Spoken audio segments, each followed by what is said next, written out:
Danas ću vam pokazati kako se pravi sirup protiv kašlja.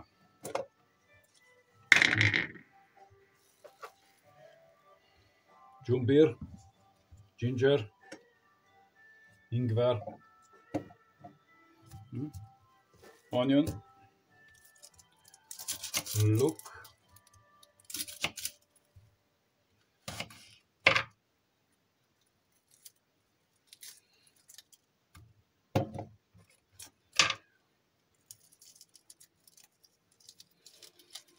jednu glavicu luka stavimo tu,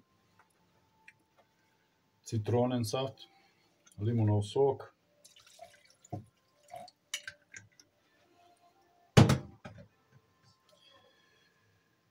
jedna kaškica cimeta za bolji okus,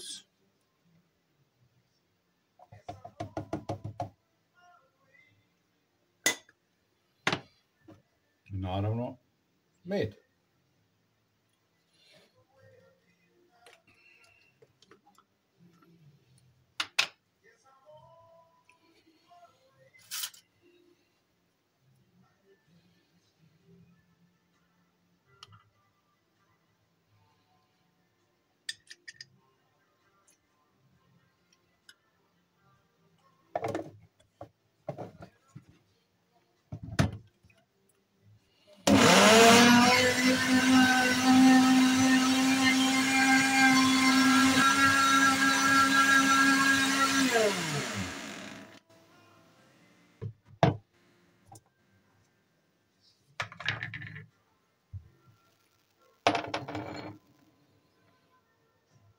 Sve to procijedimo.